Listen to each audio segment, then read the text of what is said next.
Merci Eric.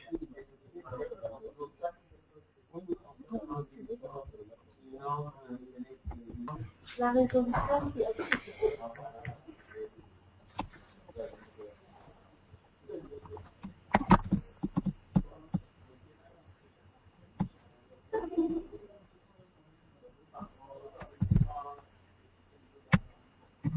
partout et un écran sur lequel on peut afficher la tête de la personne qui est de l'autre côté.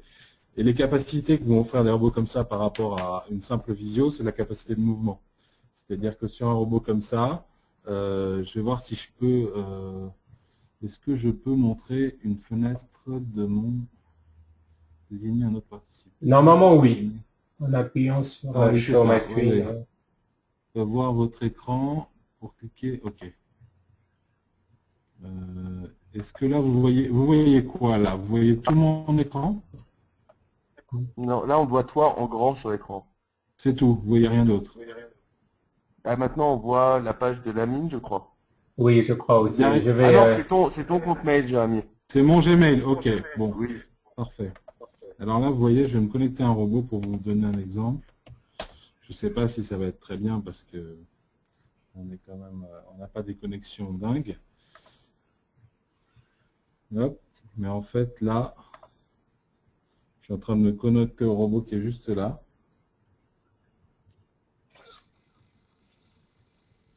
Je vais faire mute. Je vais baisser le son. ouais, c'est mieux. Ah oui, mais je suis en train d'utiliser ma webcam en même temps, donc il ne va pas pouvoir le faire. Alors attendez, je vais essayer de couper ma webcam. Donc, vous voyez toujours mon écran? Oui, oui, on voit toujours. Ok. Alors, désolé. Hop. Je me reconnecte. Sur l'écran. Donc là, normalement, vous allez me voir à travers le robot.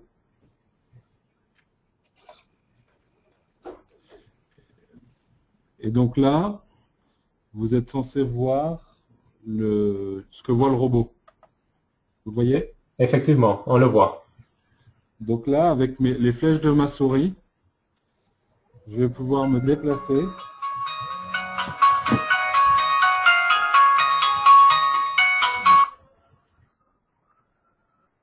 Voilà, et donc je me déplace dans mes bureaux en utilisant mon robot. Oula, je suis monté sur quelque chose. Donc si je regarde au sol, ouais, effectivement, il y avait quelque chose. Hop, voilà. Et donc voilà en fait ce que c'est que la téléprésence robotisée. Ça vous donne le don d'ubiquité, c'est-à-dire que vous pouvez être à deux endroits en même temps. Et donc là, si je reviens vers mon écran, voilà. Vous voyez? Donc voilà ce que c'est en fait un robot de téléprésence. Donc je vais pouvoir me relancer sur... non, attendez, je suis en train de remettre ma webcam. Là, à la limite, on n'a plus besoin de ma webcam. Hop, go to meeting. Parfait. Tac, tac. Voilà. Donc c'est bon, je suis revenu. Donc voilà en quoi est spécialisé Awabot aujourd'hui, dans quatre différents secteurs. Donc l'éducation, où on met des robots comme celui qui est derrière moi dans les écoles. Quand les élèves sont malades, ils restent à la maison, ils se connectent au robot et suivent les cours.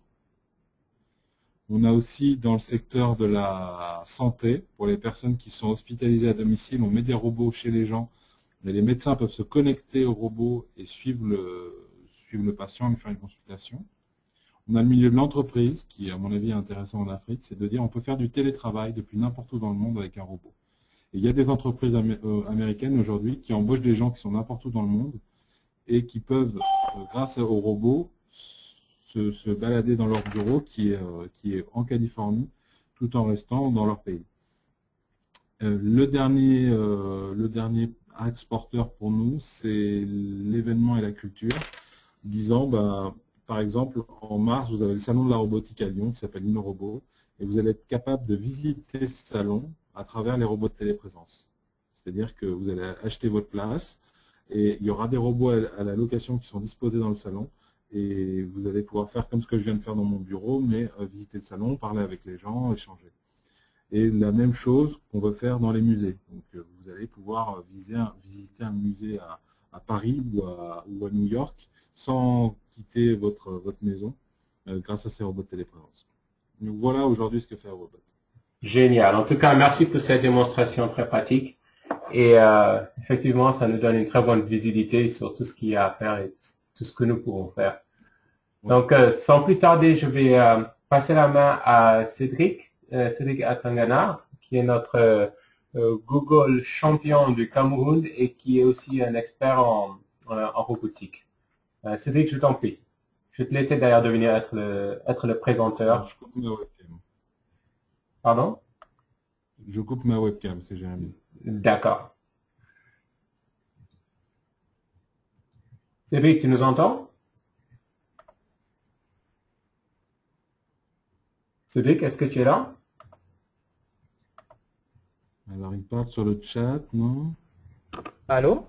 Oui, Cédric. Allô? Ouais, c'est parfait, on t'entend. Vous m'entendez là? Ouais. Ah ok, parfait, parfait.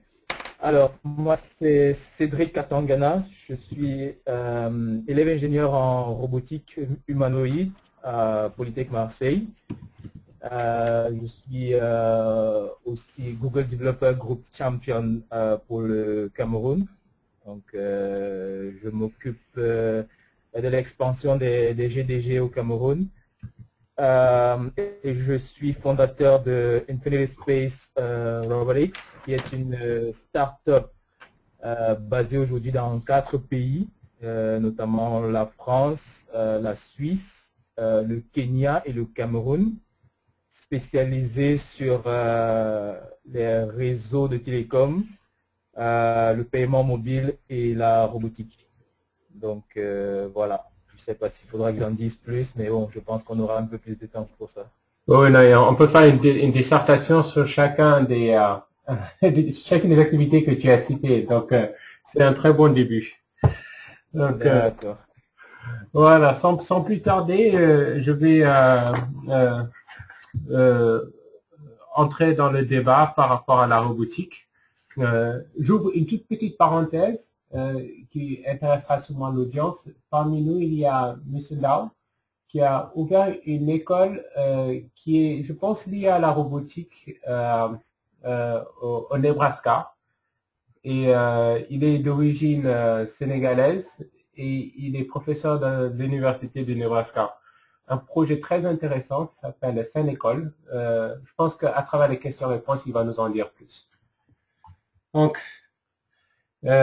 première question. La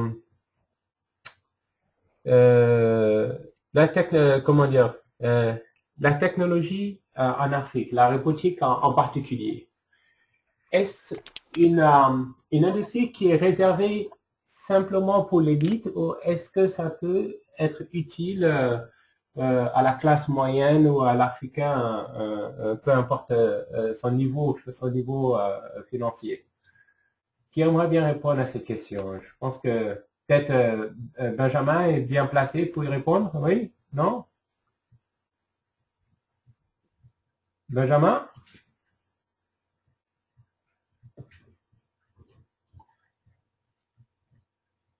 Alors, je vais peut-être prendre la parole. J'ai réactivé mon micro. Ah non, c'est bon. Voilà, ok, c'est bon. La parole. C'est bon, je suis revenu. Merci, Jérémy. Donc, je pense qu'il y a effectivement il y aura une forte demande sur la robotique en Afrique parce que c'est une manière encore une fois, de faire des tâches besogneuses et récurrentes et ça évite à l'humain de le faire. Et pour plein de raisons, que ce soit technique ou c'est des conditions un peu particulières, de temps en temps, l'Afrique est un bon terrain. Simplement, aujourd'hui, ce qui bloque, c'est encore l'investissement initial, c'est des produits qui coûtent cher, et surtout le coût de la main-d'œuvre qui est quand même très très bas dans beaucoup de pays. Bon, pour revenir sur mon exemple de robot aspirateur, c'est une machine qui vaut entre 3 et 400 euros. 3 et 400 euros, c'est 5 mois de femme de ménage qui vient tous les jours au Sénégal. Donc voilà, une fois qu'on a fait le rapport, vaut mieux garder une femme de ménage plutôt que d'investir dans un robot qui risque de casser. D'autant plus qu'il y a des grosses contraintes beaucoup d'humidité, beaucoup de poussière. Et c'est vrai qu'aujourd'hui, les produits qui sont faits en Occident ne sont pas du tout adaptés à l'Afrique. Absolument. Intéressant. D'autres commentaires pour répondre à ces questions? Moi, pour discuter un peu de ce que je peux connaître en robotique, aujourd'hui, on va pouvoir nous effectivement aider des artisans avec des machines qui coûtent de moins en moins cher. Vous avez un robot, par exemple, qui s'appelle le Baxter. C'est un robot qui est encore cher, qui coûte 20 000 €, mais qui ça vous permet d'avoir un robot industriel chez vous pour 20 000 € qui coûte d'habitude un investissement pour un robot industriel, c'est plusieurs centaines de milliers d'euros, voire plusieurs millions d'euros. Donc les prix baissent, et ils vont baisser encore plus, et ça permet donc d'obtenir de commencer à faire la production avec un investissement qui devient de moins en moins important. Et je pense que c'est aussi là que ça va permettre à l'Afrique, à certains pays, de pouvoir se développer dans la production et avoir des produits dont la qualité va ressembler à celle qui peut être faite en Chine, parce que les machines, en ayant des machines qui sont aussi performantes à des coûts tout à fait raisonnables, on peut imaginer commencer à faire de la production dans d'autres pays que les pays asiatiques, puisque les pays asiatiques jusqu'à présent avaient un peu trusté le marché de la production, et surtout grâce à leur coût de main-d'œuvre, mais aujourd'hui ils sont en train d'investir massivement dans la robotique parce que le niveau de vie augmente et qu'ils vont avoir un problème, c'est que leur avantage qu'ils avaient surtout hier va disparaître aujourd'hui. Et c'est pour ça qu'il se passe sur la robotique. Donc je pense que l'Afrique a aussi une carte à jouer aujourd'hui en se disant mettons-nous aussi sur la robotique, essayons de ne pas se louper sur cette phase-là et devenons compétitifs au niveau mondial. Oui, donc en fait c'est un bon investissement pour l'avenir. Mais qui sont donc, Jérémy, les grands acteurs de la robotique? Alors aujourd'hui, moi je connais beaucoup la robotique industrielle, de service. Les très très gros acteurs de la robotique industrielle, je les connais pas très bien, mais ça va être en France, par exemple, c'est des sociétés qui s'appellent Fanuc, qui fait des bras robotiques. Les entreprises, à mon avis, qu'il faut connaître en robotique au niveau mondial, c'est, comme je vous disais, Rethink Robotics, qui est la société qui fait le Baxter. Vous avez une société danoise qui s'appelle Universal Robot, qui fait aussi ce genre de robot très abordable et très facile à prendre en main. L'avantage du Baxter, je vous engage à aller voir plus tard sur Internet, c'est que vous lui apprenez les gestes en lui attrapant les bras, en lui montrant ce qu'il doit faire. Donc, des gens qui n'ont pas forcément la maîtrise de la technique aujourd'hui peuvent apprendre à un Baxter à faire des choses. Ça, c'est très important. C'est-à-dire que le niveau de compétence requis est beaucoup plus bas. Et c'est aussi des robots qui sont évolutifs. Aujourd'hui, on leur fait faire, on peut leur faire ranger des choses dans des sacs. Demain, on peut leur faire visser des boulons, puisqu'ils ne sont pas faits que pour une tâche. Après, les gros de la robotique, moi, quand je parle de robotique de service, j'ai aujourd'hui la notion iRobot. Ceux qui font... je ne sais pas, excusez-moi. Voilà, c'est bon, désolé. Pas de souci. Il y a iRobot, qui est ceux qui font le fameux robot aspirateur, qui est une très grosse entreprise aujourd'hui, qui avant était spécialisée dans la robotique militaire, et qui aujourd'hui, avec l'arrêt des gros contrats américains, du fait de l'arrêt des guerres en Afghanistan et en Irak, ils ont beaucoup plus de chiffre d'affaires dans les robots domestiques que dans les robots militaires. Ok, intéressant. Donc, oui, vas-y, excuse-moi. Non, mais c'était juste pour dire que, par exemple, il y a je ne sais pas si vous avez entendu parler de cette société, la société Foxconn, qui est la société qui fabrique les équipements, les téléphones Apple, les iPhones. Tout à fait. Il y a plusieurs millions de salariés dans ces entreprises. Et eux, ils ont investi $1 milliard dans la robotique, justement, pour rendre leurs usines de plus en plus compétitives. Il y a une Intéressant. province chinoise, c'est même pas le pays, c'est une région de la Chine, qui vient d'annoncer qu'ils allaient investir 84 milliards de dollars dans la robotique pour robotiser les usines, parce qu'ils sentent que s'ils ne changent pas, le marché va leur échapper. Quel est le nom de cette province?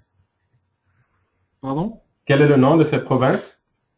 Guangzhou peut-être? Non, c'est pas Ganju, c'est... Alors, j'ai pas le nom, mais je pourrais vous le... je vais essayer de le retrouver pendant D'accord. la conférence. 84 milliards, ça c'est Oui. c'est des montants colossaux. Quand on parle il faut diviser par 10 quand on parle au chinois, mais Absolument. ils sont quand même, c'est quand même des sommes énormissimes. Absolument. Donc, Cédric, tu t'es énormément investi à développer la robotique en Afrique. Je sais que tu travailles beaucoup avec Google aujourd'hui pour ne serait-ce créer de la visibilité dans ce domaine. Peut-être que tu peux nous dire quelle est la vision de la robotique en Afrique et quels sont les axes qui peuvent aider l'Afrique dans la robotique. Cédric, à toi. Excusez-moi, avant que je prenne la parole, est-ce qu'on peut voir les autres cartes parce que ça fait un peu mieux là. D'accord. Donc, Cédric, je vais te donner le, comment dire, le rôle de présenteur et tu peux allumer ta caméra. Malheureusement, j'en ai pas une. Comme je l'ai expliqué l'autre jour, je suis sur Chrome, mais j'ai pas de caméra sur PC. D'accord. On va faire avec alors. Ok. Alors, pour ce qui concerne la robotique en Afrique spécifiquement, je dirais qu'il y a de l'avenir. Je dirais même que c'est l'avenir parce que la robotique, c'est vraiment le carrefour de toutes les sciences qui existent, qu'elles soient techniques ou littéraires. Parce que la robotique, il faut savoir, puise son essence de la philosophie, qui est purement littéraire.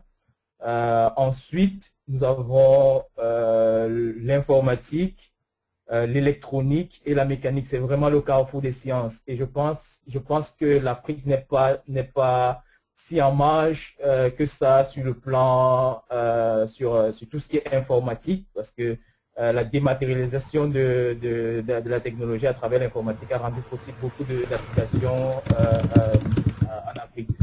Alors, pour ce qui concerne l'expansion de la robotique, il faut déjà identifier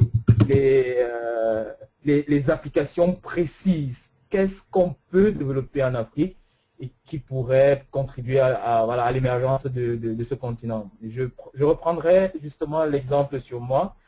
Il y a 3 ans, quand je suis arrivé à l'université, à la faculté de génie industriel, mon ancienne école, nous avons créé ce qu'ils appellent là-bas la semaine de l'industrie, qui est une semaine pendant laquelle des groupes d'étudiants se rassemblent pour challenger un peu leurs idées et leurs créations. Et pendant cette période-là, nous avons démarré les bribes de ce qui est Infinity Space aujourd'hui sur la robotique. Nous avons conçu des petits robots qui servaient à arroser dans des plantations, par exemple. Nous avons pensé à des robots qui serviraient à aider dans les nettoyages de rues, par exemple, à des applications concrètes. Et aujourd'hui, nous avons travaillé sur un projet de robots assistants médecins, parce que nous avons, d'après les statistiques de nos études, nous avons à peu près un médecin pour 100 000 patients en Afrique, en moyenne, ce qui est énorme. Et nous avons pensé à une application robotique, comme Jérémy le disait tout à l'heure, d'assistance à la personne qui servirait aux médecins, par exemple, à filtrer les cas de maladies les plus graves. Donc le robot servirait d'interface entre le médecin et les patients qui arrivent dans un hôpital tous les jours. Il redirigerait les cas simples vers les médicaments directement et les cas les plus compliqués vers le médecin. Ça faciliterait considérablement les choses en Afrique. Donc voilà les axes qui pourraient être porteurs en termes de robotique en Afrique. Alors, L'un des grands freins de la robotique, toujours en me basant sur mon expérience, c'est le hardware. La robotique est très, très hardware-oriented. Donc, nous n'avons pratiquement pas d'usines qui produisent du matériel pour la robotique en Afrique, ce qui rend la maintenance difficile.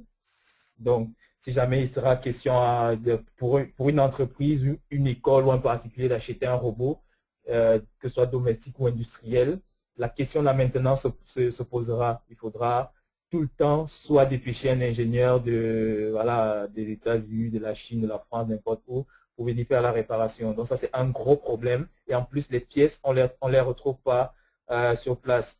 Côté programmation, tout ce qui est dématérialisé, il est plus facile aux développeurs aujourd'hui d'interagir avec un système tel que celui-là. Et comme Jérémy le disait, même à distance, ça peut se faire. Mais la question du hardware se pose. Un autre point qui est important, c'est la formation. Aujourd'hui, heureusement, Internet est en train de prendre de l'expansion, devient de plus en plus accessible. Il serait peut-être bien pour nous de penser à comment est-ce qu'on peut former les gens beaucoup plus facilement. Aujourd'hui, on peut développer sur Android parce qu'on n'a pas besoin d'avoir un smartphone Android, par exemple, pour pouvoir développer une application. Mais il serait bien qu'on développe aussi qu'on pense à des idées du moins, qui pourraient amener les gens à apprendre à développer des applications robotiques sans toutefois avoir du matériel. Et lorsqu'ils auront du matériel, qu'ils puissent se familiariser avec le plus rapidement possible. Donc, les 4 points pour moi, c'est les applications de la robotique en Afrique, le hardware, la maintenance et Internet. Voilà les clés de l'expansion de la robotique en Afrique pour moi. Voilà, merci. Merci pour ces informations très pratiques et qui pourraient nous être très utiles, je pense, à tous, par rapport à avoir une vision dans ce domaine.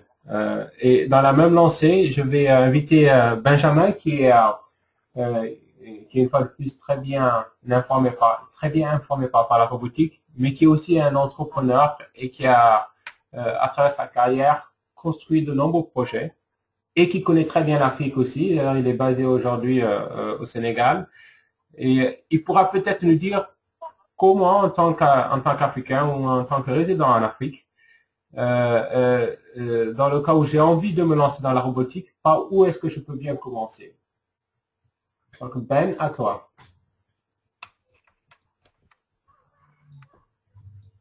Je réactive mon micro. Okay. Je pense que la meilleure façon de venir s'impliquer, se lancer en robotique en Afrique, c'est de faire des partenariats avec des entreprises existantes en Europe et aux États-Unis. Donc de prendre leur expérience, leur expertise et de ramener petit à petit ça ici. Je pense qu'il y a quelque chose à montrer dans les robots et parce que dès qu'on voit un robot s'animer, ça crée de l'enthousiasme et ça fait beaucoup parler. Et pour l'instant, on n'en voit pas du tout en Afrique. Donc ne serait-ce qu'aller chercher un prototype, trouver un partenariat et de le ramener, le montrer à quelques universités, à quelques leaders d'influence, ça pourrait être un premier pas pour développer ensuite de nouvelles choses. Après, comme on l'a dit, effectivement, les robots ne sont pas du tout adaptés à l'environnement africain, enfin en tout cas pour ce que je connais du Sénégal, ne serait-ce à cause des coupures d'électricité, la poussière, l'humidité. Donc, une idée aussi, ce serait d'aller chercher ces produits existants qui se vendent déjà en Occident et de les ramener et de les adapter. Donc, je sais pas, de leur mettre des roues 4x4, de leur mettre des super filtres, de leur mettre des batteries différentes pour petit à petit commencer à vendre. Et là, on sait très bien que quand on vend, on attire l'attention des investisseurs, des fournisseurs, et donc on peut commencer à parler sérieusement. Ouais. Voilà, ce sont mes 2 idées qui me viennent à l'esprit pour le moment. Non, c'est très logique. D'ailleurs, ça me rappelle un peu les télécommunications à la fin des années 90, où tu pouvais acheter un routeur GSM pour 10 000 euros, soit 5 millions, et commencer ton opération parce que les licences étaient gratuites en ce temps-là. Les gens ne savaient pas ce que ça valait. Et je sais que quelques entrepreneurs sont devenus extrêmement riches aujourd'hui. parce qu'ils avaient pris l'initiative à temps. Voilà, donc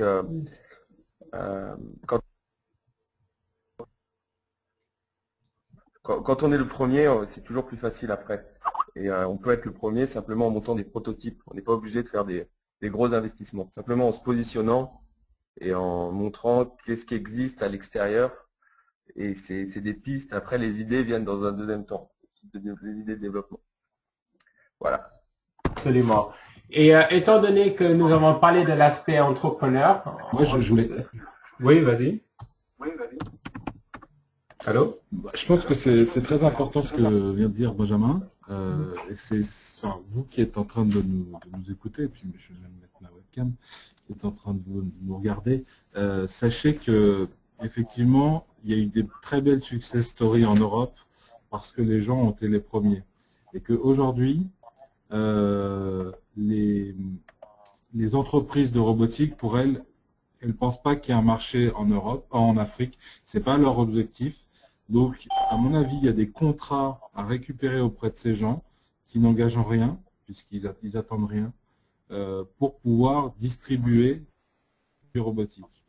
Moi, par exemple, qui suis dans la téléprésence aujourd'hui, je sais que en Afrique, vous avez beaucoup de groupes internationaux qui viennent s'installer chez vous et qui ont besoin de communiquer avec le reste, avec leurs autres homologues dans le reste du monde. Et c'est des entreprises qui, qu'elles soient en Afrique ou qu'elles soient en Europe ou aux États-Unis, elles ont les mêmes moyens. Donc, c'est des gens qui sont capables de vous acheter aujourd'hui de la robotique, mais qui, s'ils le veulent, aujourd'hui, ils n'en ont pas la capacité, ils vont l'acheter via leurs entités américaines, parce qu'il n'y a rien en Afrique.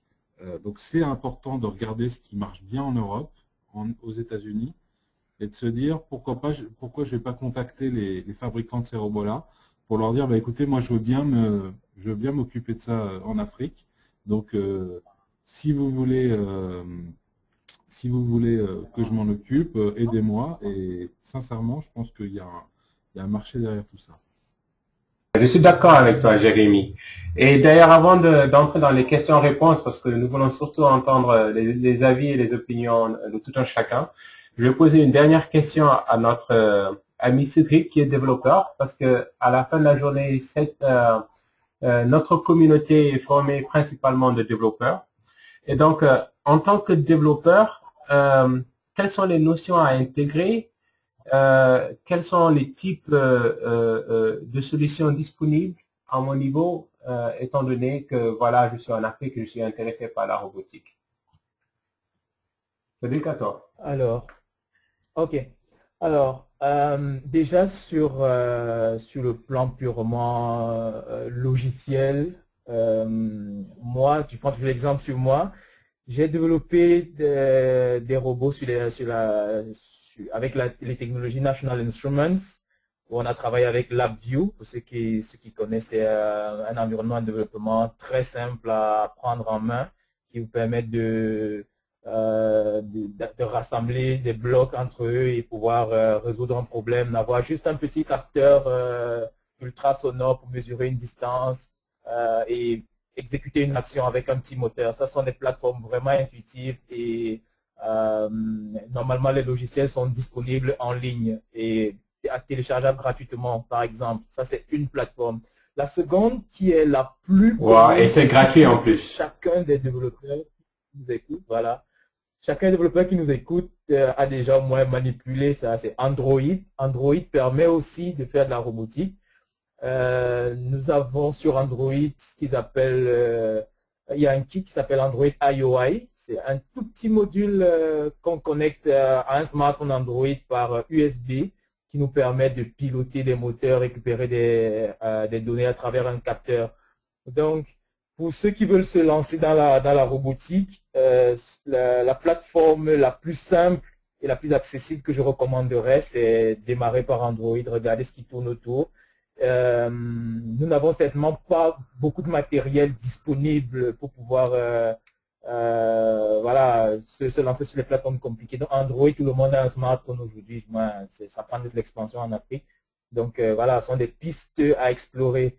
Voilà, ce qui concerne ma petite expérience. Aujourd'hui, on ne programme plus en assembleur comme avant. Prenez votre Android Developer Kit, vous regardez un peu ce qui se fait sur Internet et avec juste un capteur ultrasonore, un petit buzzer, un petit servomoteur, vous pouvez déjà réaliser des petites applications vraiment intéressantes. Je me rappelle, nous, on avait réussi à fabriquer un système domotique complètement piloté à travers votre smartphone Android. Donc, vous pouvez allumer les lumières d'une maison, être au bureau et regarder ce qui se passe à travers une webcam en passant par Internet. Bref, des applications vraiment simples et intuitives qui n'ont pas besoin de beaucoup d'investissement en termes financiers, mais qui permettent déjà de réaliser des choses super intéressantes. Et c'est un peu vers ce qui nous motive dans Infinity Space aujourd'hui. Nous voulons vraiment commencer à produire du matériel en Afrique pour pouvoir voilà, permettre que des applications telles que celle-là se développent. Et j'espère avec le soutien du grand panel d'experts en robotique que nous avons ici, que nous allons pouvoir y arriver. Voilà, merci. Merci Cédric. Et je rajouterais même à ce que tu viens de dire, il y a énormément de soutien pour tout ce qui est lié à Raspberry Pi, qui est aussi un outil très pratique qui coûte presque rien. Je pense que c'est peut-être 20 000 francs, 35 $, avec lequel on peut créer déjà un mini-robot. Il y a le grand buzz, le mot dont tout le monde parle aujourd'hui, en tout cas aux États-Unis et même, je pense qu'un peu partout dans le monde, dans les pays intéressés par la robotique, en tout cas, c'est Internet of Things, la possibilité de communiquer avec les outils ménagers, ainsi de suite. Je sais que Jérémy a eu l'opportunité d'assister à pas mal d'expositions lors du la dernière conférence SES à Las Vegas, où tous les grands investisseurs se retrouvent pour découvrir les dernières technologies du monde. Donc, on a l'impression que c'est un mouvement, c'est une vague incontournable. Maintenant, la question est qui va pouvoir bien la surfer.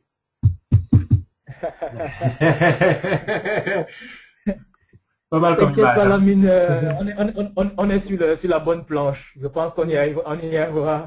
Ouais, absolument, absolument. Donc, très bien. Donc, je vous remercie tous pour avoir pris le temps d'avoir partagé votre savoir-faire. Donc, sans plus attendre, nous allons entrer dans les questions-réponses. Si vous avez des questions, voyons voir. Pour que ce soit facile à gérer, posez-les dans le chat et je vous donnerai le micro pour poser la question ou je répondrai moi-même je la poserai moi-même si le son n'est pas bon. Donc, la première question vient de... Je fais le tour. Je sais que Herman demande, est-il possible de visiter un musée en ce moment avec les robots, je suppose? Et si oui, quels sont les musées disponibles actuellement? Donc, cette question, c'est surtout pour toi, Jérémy. Alors, c'est une très bonne question. En fait, aujourd'hui, on va recevoir donc la première vingtaine de robots de téléprésence, qui sont des robots qui s'appellent BEAM, B-E-A-M, de la société Suitable Technologies. Donc, je vous encourage à y aller voir sur le site. On va les recevoir pour InnoRobot, et après InnoRobot, en fait, on est en train de conclure des partenariats avec le Louvre et le château de Versailles, pour pouvoir visiter ces musées depuis n'importe où dans le monde. Donc voilà, c'est ce genre de musée. Aujourd'hui, ils ne sont pas encore disponibles pour le grand public. Nous, on fait des tests avec des musées, mais ça implique beaucoup de choses en termes de logistique, de sécurité. Donc ça sera début avril que vous pourrez vous balader dans les musées à travers le monde. Merci Jérémy. Daniel, des questions de l'audience?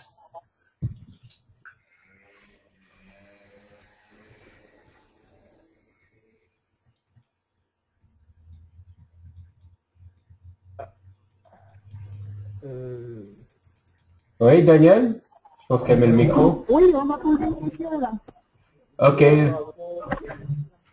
Aux Android au niveau de la robotique. Donc, vous avez dit que les Android, on pouvait les utiliser comme le bouton pour faire brancher les moteurs. J'aimerais savoir si c'est que vous pouvez m'expliquer un peu le procédé. Ok, très bien. Je pense que c'est une question pour Cédric. D'accord. Ok, alors, Android aujourd'hui dispose d'un, comme je disais tout à l'heure, d'un kit qui s'appelle Android IO. Donc c'est IO, c'est un petit kit qui se branche en USB sur un smartphone Android qui vous permet de piloter et de faire l'acquisition de données.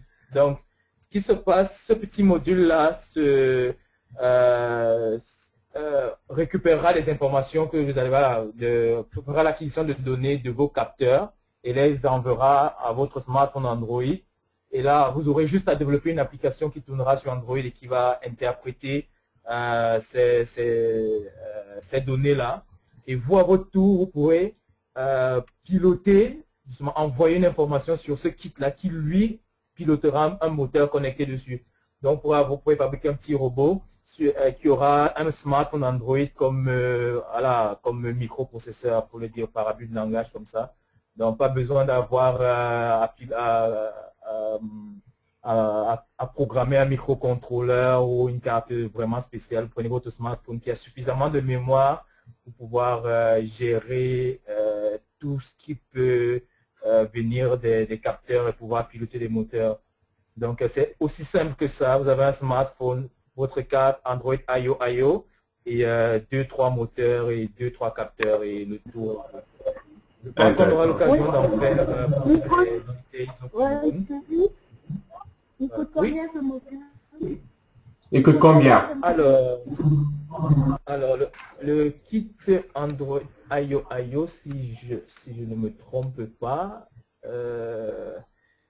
alors, donnez-moi une information.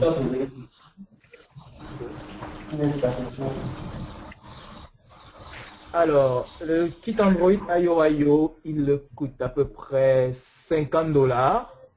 Bon, c'est vrai que c'est pas très négligeable, $50, mais avec ce petit kit-là, vous êtes capable de faire piloter tout ce que vous voulez à travers votre smartphone Android. Et sans compter la possibilité de piloter des éléments à distance. Ouais. Oui, pardon? Moi, j'ai $100, je l'achète où?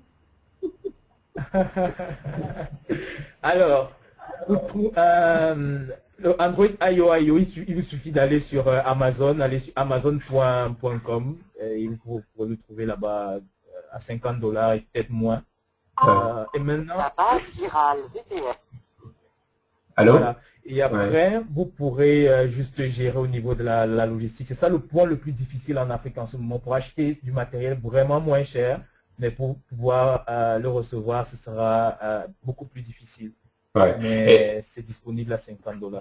Et je pense que l'on peut après, comment dire, se voir entre nous après cette réunion et puis voir quelles sont les possibilités pour pouvoir obtenir ce matériel. Je vais en profiter, il y a de nombreuses questions très intéressantes. Je veux demander tout de même à Monsieur Céline Dao, qui est dans l'audience, de nous parler très très rapidement de son projet, que je trouve fascinant. Monsieur Ndao, vous êtes là? Vous m'entendez? Monsieur Ndao, vous êtes là? Vous m'entendez? Oui, est-ce que vous m'entendez? Oui, je vous entends, donc allez-y. Bonjour tout le monde, je m'appelle Céline Dao.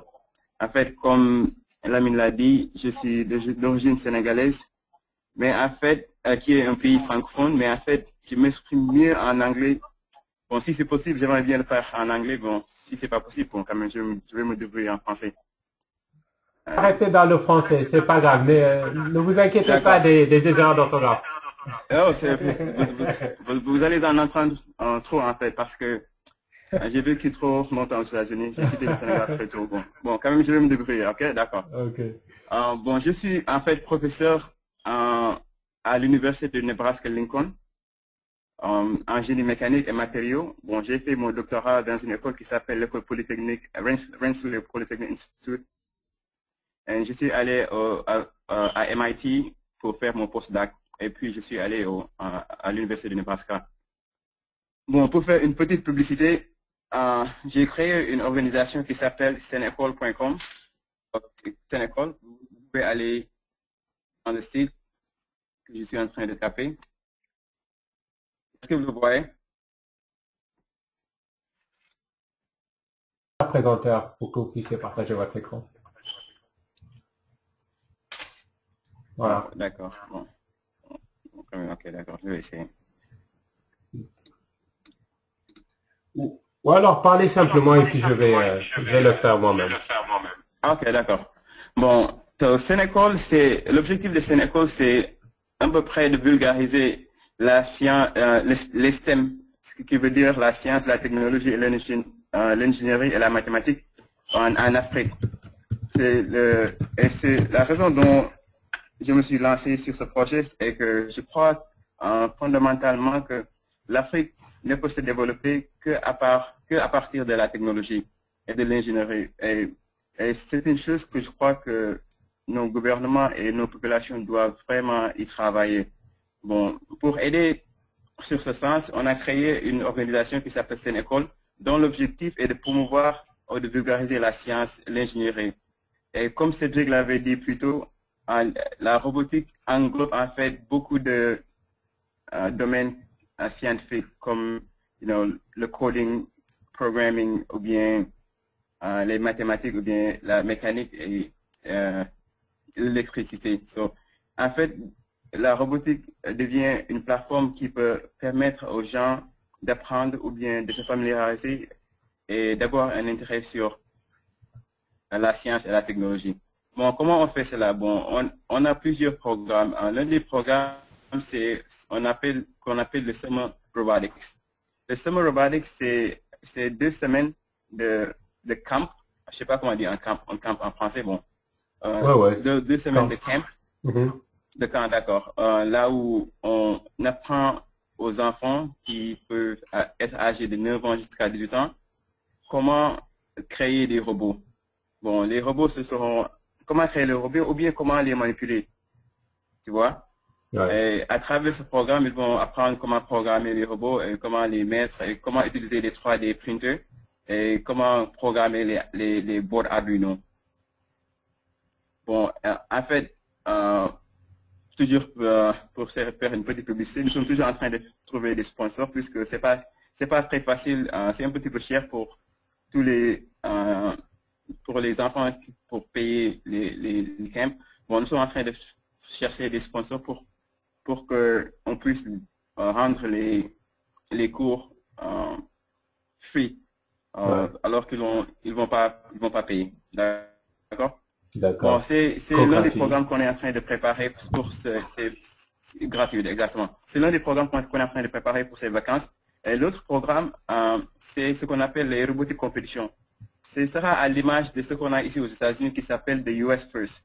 C'est une compétition robotique, en fait, peut-être même hors des États-Unis, mais peut-être mondiale, qui regroupe les différentes écoles et universités pour faire des compétitions robotiques. Bon, on va faire la même chose peut-être en Afrique.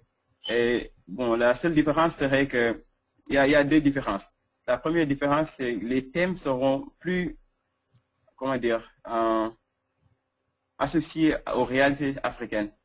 Disons par exemple pour l'année 2015, le thème sera comment on peut utiliser la robotique pour éviter les inondations, particulièrement au Sénégal, là où il y a beaucoup d'inondations. Et c'est un phénomène qui se répète tous les années et clairement c'est pas un problème. C'est très facile à régler en fait. Et bon, on veut inciter les gens à commencer à penser dans ce sens. Comment on peut utiliser la technologie, comment utiliser notre savoir pour trouver des solutions à ces problèmes.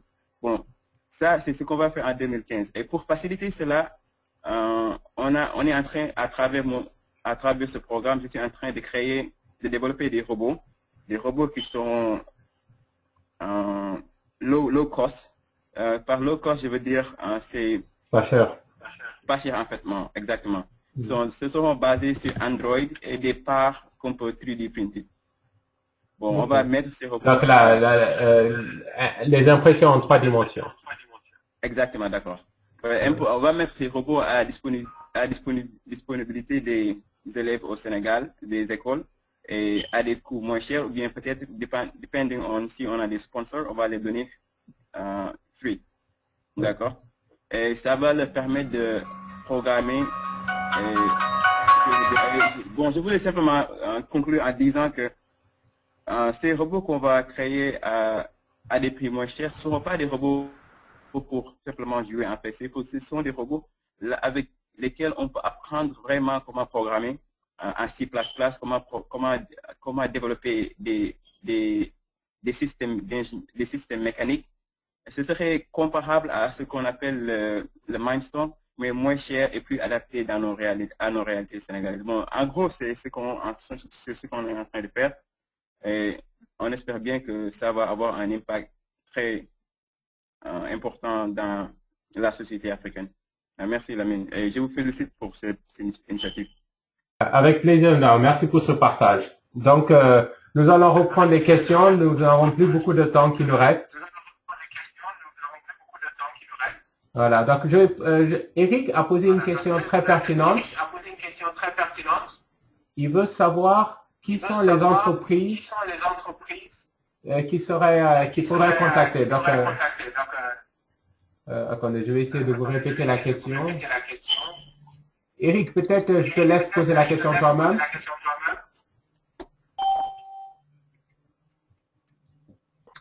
Ok. Bonjour Lamine et bonjour à tout le monde. Bonjour. Oui, allô. Oui, on t'entend bien, vas-y. Oui, en fait, je voudrais savoir, j'ai vu tout à l'heure parler de l'intérêt de la robotique pour les grandes entreprises africaines. Donc, et les multinationales qui sont implantées sur notre territoire. Donc, je voudrais savoir à cet effet, les entreprises locales qui voudraient par exemple vulgariser la technologie ou bien revendre les services de ce type d'entreprise, qui contacter, quels sont les meilleurs dans le domaine, quels sont les secteurs d'activité et tout ça. Donc, ça pourrait peut-être nous aider à prendre des contacts, comme vous dites tout à l'heure, et voir dans quelle mesure ils peuvent s'implanter ici à travers nous. Alors, c'est une bonne question. Donc, pour moi, dans mon secteur, j'en connais 3 qui peuvent être intéressantes. C'est VGO Communication, c'est le petit robot que je vous ai montré tout à l'heure. C'est une société qui est à Boston et qui fait des robots de téléprésence, et je sais qu'aujourd'hui il n'y a rien en Afrique et que ça peut intéresser des entreprises africaines pour plein de raisons. Et c'est une entreprise qui n'est pas énorme, donc qui est capable de discuter avec même des gens qui commencent, hein, donc il ne faut pas hésiter. L'autre dont je parlais, c'était le Baxter, c'est une entreprise qui s'appelle Rethink Robotics. C'est aussi une entreprise qui est près de Boston et qui fait des robots. Bon là c'est déjà plus cher, hein, et puis c'est moins évident, mais bon, ça fait partie des pistes. Et après il y a bien sûr le géant iRobot. Là c'est quand même beaucoup plus compliqué de les avoir directement. Peut-être quand même leur envoyer un message, et soit ils vous redirigent vers une société européenne qui fera le pont entre l'Afrique et les États-Unis, soit directement eux, mais c'est pour moi ça fait partie des entreprises qui sont intéressantes. Et puis après, vous avez la société Aldebaran aussi en Europe, hein, les fameux constructeurs du Nao, qui sont aussi des gens qui revendent le robot. Je ne sais pas, Cédric, si tu connais leur politique de distribution en Afrique, mais ça en fait partie. Ouais. Cédric, une question pour toi, tu es branché? Bon, il nous rejoindra un peu plus tard. Ah, ok. Ah, ok, voilà. Il était. Vas-y. Il était out. Ok, voilà. Concernant la politique de distribution d'Aldebaran Robotics, pour le moment, il ne distribue Nao qu'en Afrique du Nord et en Afrique du Sud. Et au milieu, en Afrique subsaharienne, ils n'ont pas encore de représentation. C'est justement pourquoi nous avons ciblé pour les J-Days. Donc nous espérons qu'à travers les J-Days, qu'ils ouvrent enfin leur politique de commercialisation du Nao sur l'Afrique subsaharienne. Donc ça, c'est une voie qu'on est en train un chemin qu'on est en train de frayer. On espère pouvoir aboutir à un résultat positif. Alors, en termes d'entreprise, dans la robotique industrielle, parce que voilà, Jérémy a parlé de l'assistance à la personne, et il y a la robotique industrielle aussi. Nous avons des entreprises comme Festo, qui est une entreprise qui produit tout ce qui est vérin, tout ce qui est système automatisé, tout ce qui est automate industriel. Donc, si vous avez des contacts, vous pensez que vous pouvez devenir soit un représentant ou un revendeur sur le terrain, si vous pouvez identifier des entreprises industrielles qui ont besoin de matériel industriel en robotique. Il y a Festo aussi. National Instruments, aujourd'hui, s'intéresse beaucoup à l'Afrique subsaharienne. Lorsque je quittais le Cameroun, ils ont recruté justement un responsable Afrique subsaharienne qui est basé au Cameroun en ce moment. Et ils sont activement à la recherche de revendeurs. Donc, si vous connaissez des entreprises industrielles qui sont intéressées par des solutions telles que celle-là, vous pouvez éventuellement devenir revendeur sur le terrain et vous revendre directement à ces entreprises-là. Donc, je ne sais pas si la mine aura la possibilité de le faire, mais on pourra vous envoyer les contacts et tout à la fin. Merci. Oui, bien sûr, nous ferons un rapport après cette réunion que nous pourrons partager. Benjamin, je pense que toi aussi tu es bien placé pour donner quelques conseils à l'audience.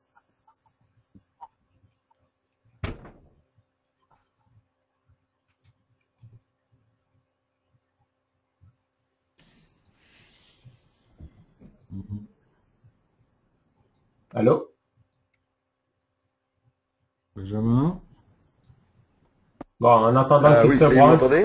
Ouais, c'est bon. On a une question.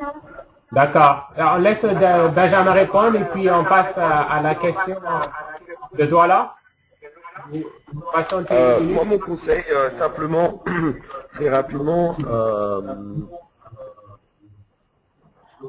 je reviens sur ce que je disais tout à l'heure, sur les robots en Afrique. Je pense que le premier pas, c'est déjà d'évangéliser la chose et de montrer que c'est possible de faire venir des robots en Afrique.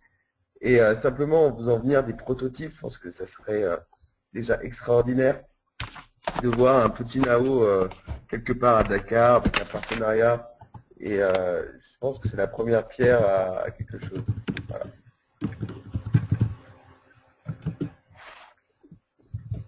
C'est mon conseil. D'accord, très bien. Merci Benjamin. Donc, Douala, le micro est à vous.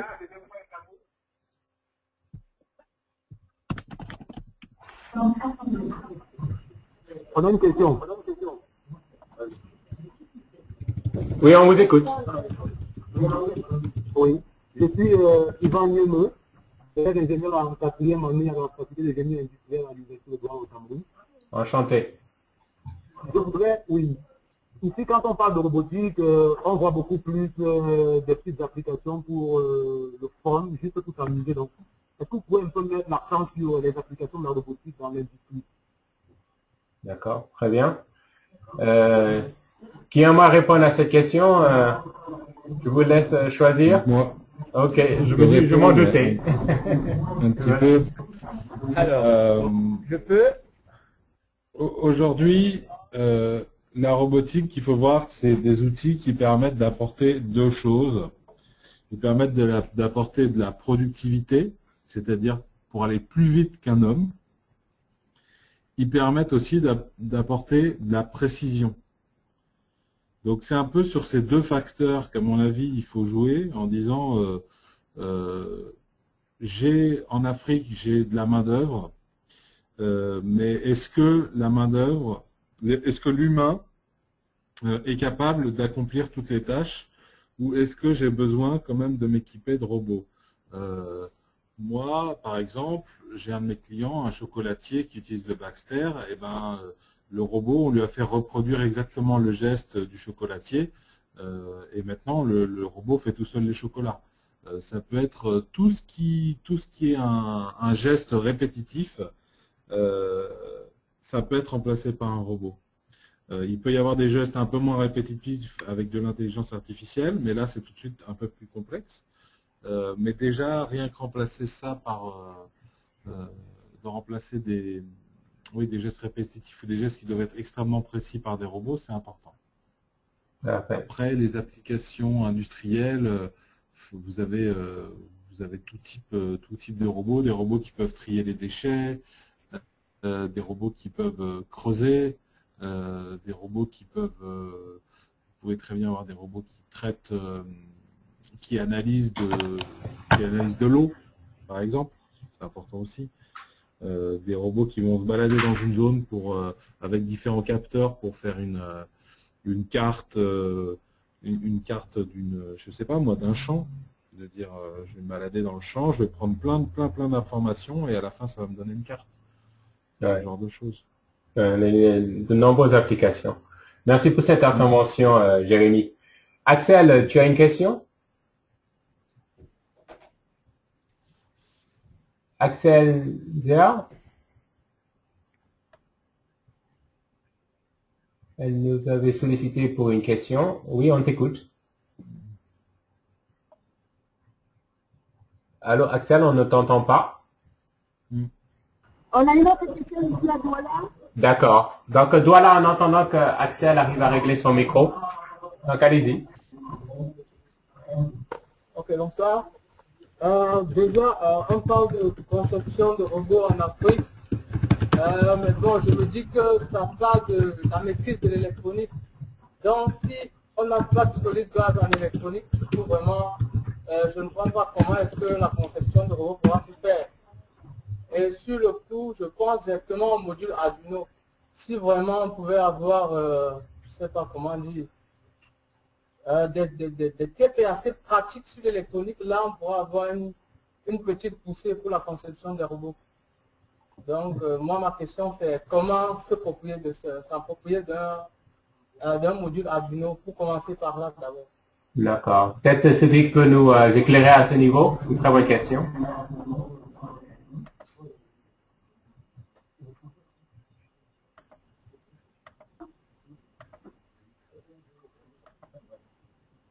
Cédric?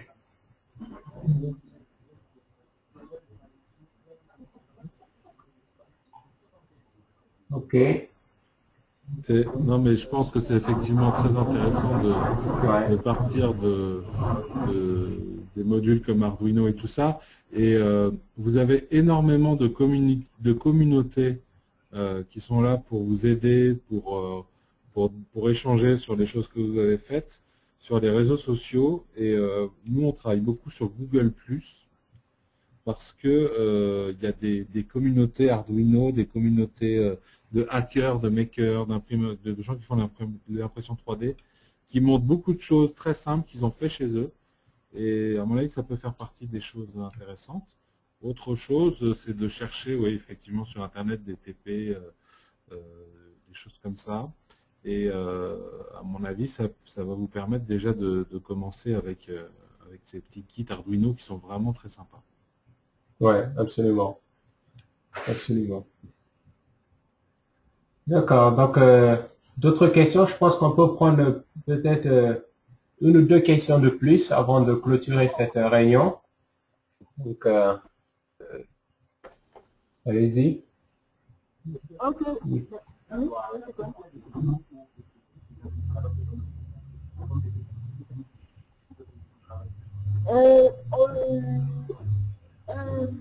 Un participant demande s'il y a des sessions de travail qui sont prévues, des sessions de travail pratiques. Oui, je pense que, je ne sais pas si Cédric est branché ou pas, mais ce qu'il prévoit pendant le Cameroun G-Days, c'est une bonne introduction au côté pratique, les sessions de travail, parce qu'il y aura de nombreux ateliers. Et je sais qu'il va tout faire pour qu'il y ait un accent assez fort sur la robotique par rapport à toutes les librairies de Google. Vas-y, Cédric. Oui, voilà. Déjà, c'est une très bonne question. Désolé, tout à l'heure, mon micro il était en mute, mais je ne m'en suis pas rendu compte. Justement, le JDI de cette année mettra vraiment un gros focus sur la robotique, sur comment est-ce qu'on peut introduire la robotique en Afrique.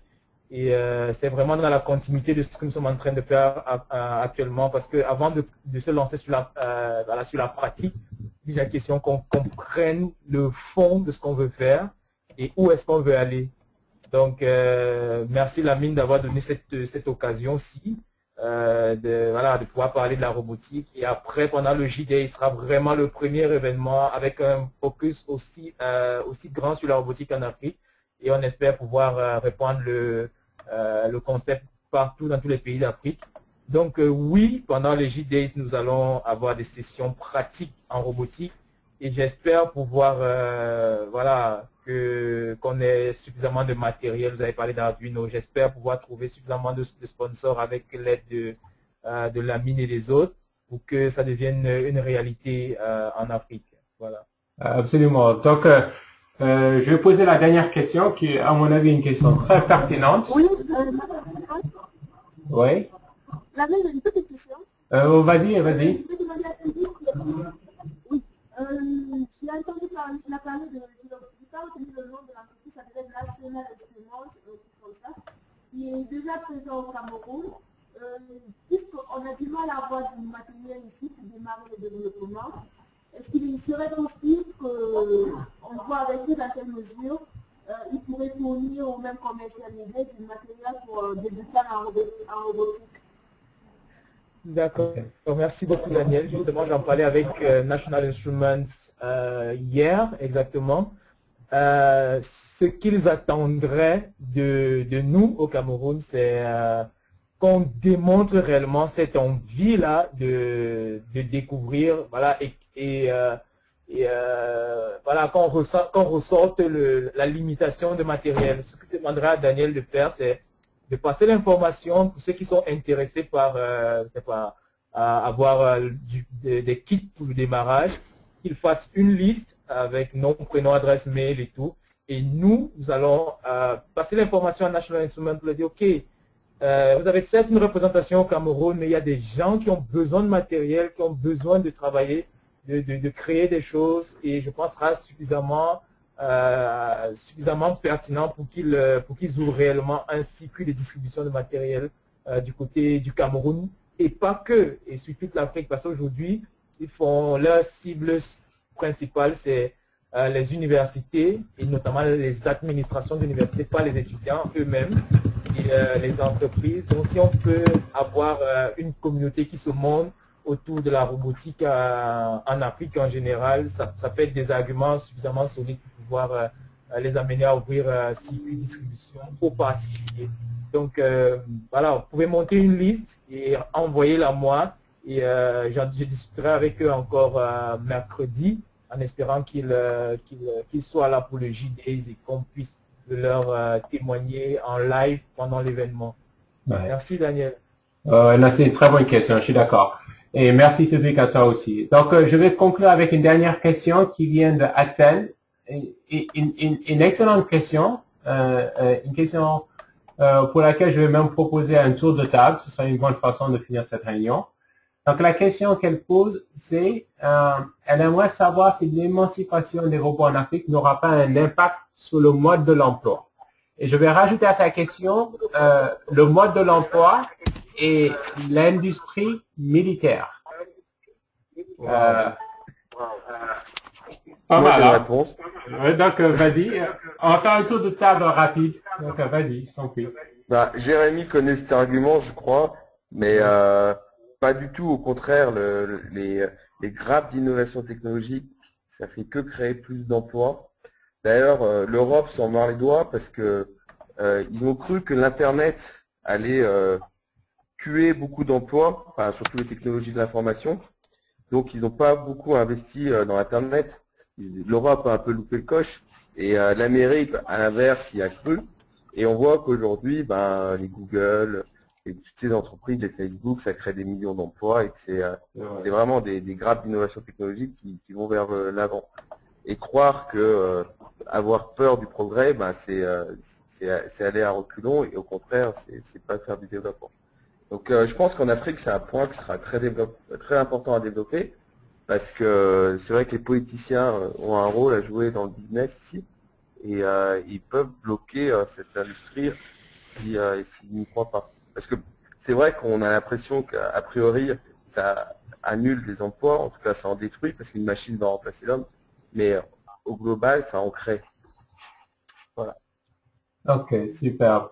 Merci. Alors, Oui, je Cédric. vais rapidement rebondir et compléter les informations que Benjamin vient de donner. Alors, la robotique, à mon avis, hein, ne va pas supprimer les emplois du tout, mais va plutôt basculer les emplois vers un nouveau type d'emploi. On se dit par exemple aujourd'hui, un robot qui viendra remplacer, je sais pas, un ouvrier dans une usine va certes supprimer le travail manuel et classique de cet ouvrier, mais à côté de ça, va créer des emplois dans la programmation, parce qu'après, il y aura la maintenance qu'il faudra faire sur le robot. Ça fait des nouveaux emplois plus spécialisés, plus techniques, donc plus pointus. Parce que pour maintenir un robot, il faut savoir programmer, il faut savoir manipuler, contrôler les cartes électroniques, il faut être à mesure de gérer l'aspect mécanique. Bref, un robot supprime un emploi en créant après beaucoup plus, à mon avis. Intéressant, Cédric. Jérémy, une petite... Je vais compléter ce tir en disant que il y a eu le même débat quand il y a eu l'avènement de l'informatique et même de l'industrie avant. Tu peux répéter, Daniel? J'ai mal compris. Je disais qu'il y a eu le même débat quand il y a eu l'avènement de l'informatique. Les gens disaient que si les ordinateurs sont le boulot, on n'aura plus besoin d'employés. Oui, tout à fait. Et même lorsqu'il y a eu l'avènement de l'industrie, il y a eu les mêmes débats. Donc, l'évolution technologique ne menace pas les emplois. C'est vrai. En fait, il faut rester à jour. Jérémy, tu as quelques mots de sagesse à partager?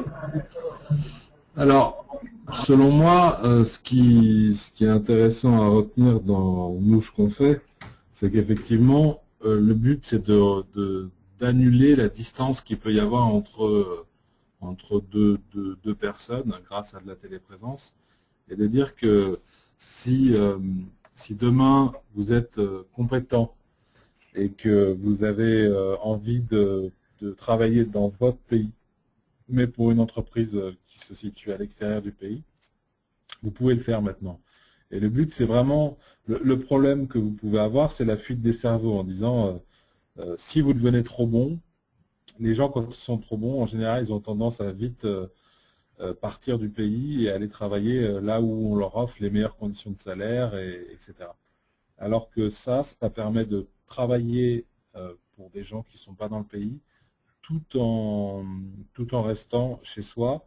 Et à mon avis, c'est pour ça qu'il faut penser au télétravail, il faut penser à l'ouverture vers le monde et de dire reconnecter l'Afrique avec le business mondial sur lequel aujourd'hui l'Afrique est un peu exclue, de dire que ça se passe entre surtout les États-Unis et la Chine, l'Europe est un peu dedans. Il faut vraiment que ça repasse par vous, et pour ça, il va falloir développer les bons outils pour que les gens puissent penser à l'Afrique comme ils pensent à l'Inde, comme ils pensent à la Chine, comme ils pensent aux États-Unis. Voilà. Très intéressant. Très bien, donc nous avons encore quelques questions, mais ce que je propose, je vais clôturer officiellement cette session et par la suite, je garderai la connexion allumée pour ceux qui veulent continuer à interagir. Ils pourront le faire pendant encore une demi-heure. Donc, j'en profite pour remercier... On peut poser une question? On peut poser une question ici à Douala? Je vais clôturer et puis après on pourra continuer à poser des questions de toute façon. Mais officiellement, la session sera finie. D'accord? Parce qu'il est déjà... La session était supposée durer 1 heure et il est 1h30 maintenant. Enfin, je remercie donc Jérémy, Benjamin et Cédric pour vos interventions, pour avoir partagé vos expertises et vos expériences. Ce fut très riche en informations. Je remercie aussi M. Ndao pour avoir partagé son projet avec nous. Et un très très grand merci à Daniel qui a rendu cela possible à Douala au Cameroun.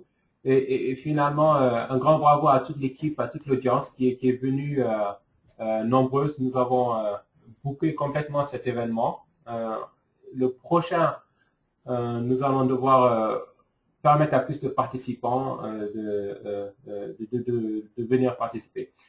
Et donc, la prochaine session, je vais en parler très rapidement, ce sera Embedded and Wearable Technology. C'est prévu pour le vendredi suivant de la semaine prochaine. Ce sera sous le même format. Ça ne se fera pas à Douala nécessairement, mais ça pourrait se faire dans plusieurs pays. Donc, ce sera annoncé dans la semaine prochaine. Et le sujet est tout aussi intéressant. C'est aussi très lié. Ce sont toutes les technologies que l'on crée. Aujourd'hui, en vérité, c'est des mini-robots d'une certaine façon, mais c'est des robots qui se portent sur soi, tels que des montres, des lunettes, ainsi de suite. Donc, ce sera un projet très intéressant. Je vous invite tous à y participer. Voilà. Donc, une fois de plus, aux speakers, comme on dit si bien, votre contrat est terminé, mais vous êtes la bienvenue si vous voulez rester en ligne pour répondre encore aux quelques questions que l'audience a. D'accord? Parfait. Donc, Daniel. Merci beaucoup à toi, David. Merci. Oui, non, au plaisir. Daniel, vas-y, tu peux poser ta question. Hein? Ok. Bonsoir. Bonsoir. En fait, je voudrais savoir quelle pourrait être l'architecture de la domotique dans le domaine domestique, c'est-à-dire la gestion automatique de l'éclairage, des ouvertures et le chauffage, ou la climatisation aussi.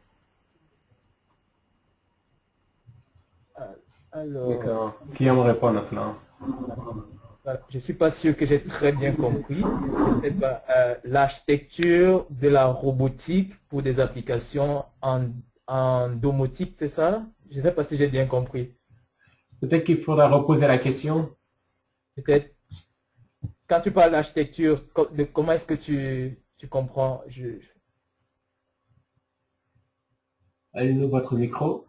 Ok, j'ai compris. Ok, je voulais savoir juste l'architecture si on voudrait implémenter la robotique dans un domicile, quoi. C'est-à-dire gérer automatiquement l'éclairage, le chauffage, la climatisation aussi.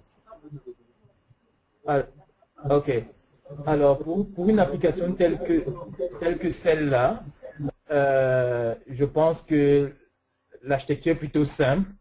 On a juste besoin d'identifier ce qu'on veut contrôler.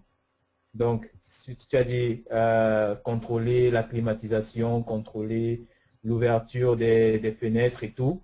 Ensuite, avoir les capteurs qui nous permettent de stabiliser le fonctionnement du système. Donc, si on veut contrôler la température, c'est clair qu'il nous faut un capteur de température qui nous permettra de savoir si on déborde certains seuils, soit soit on est en deçà ou au-dessus de ce seuil-là. Et ensuite, il nous faut un calculateur dans une carte qui va permettre de contrôler l'ensemble. Ça peut être, comme je disais tout à l'heure, un smartphone Android, ça peut être un automate, ça peut être n'importe quoi. On parlait d'Arduino tout à l'heure, ça peut être Android, ça peut être n'importe quoi. Et ensuite, l'élément final, c'est un actionneur. Donc, ça peut être les servomoteurs qui vont permettre d'ouvrir les fenêtres, ou alors un petit vérin qui permettra d'ouvrir une vanne pour laisser passer l'air pour réguler la température dans la pièce. Donc, ça se passe en 3 étapes généralement. Tout ce qui est système de contrôle, c'est une étape d'acquisition de données, une seconde étape de traitement de ces données-là, et la dernière étape, c'est le pilotage.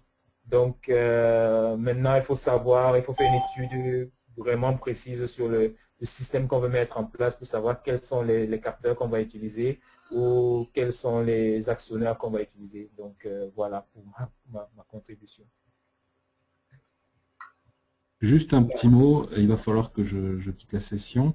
Donc, je voulais à tous vous remercier de votre attention et n'hésitez pas, si vous avez des questions, à me contacter. Lamine, je ne sais pas si tu enverras quelque chose à tout le monde ou pas.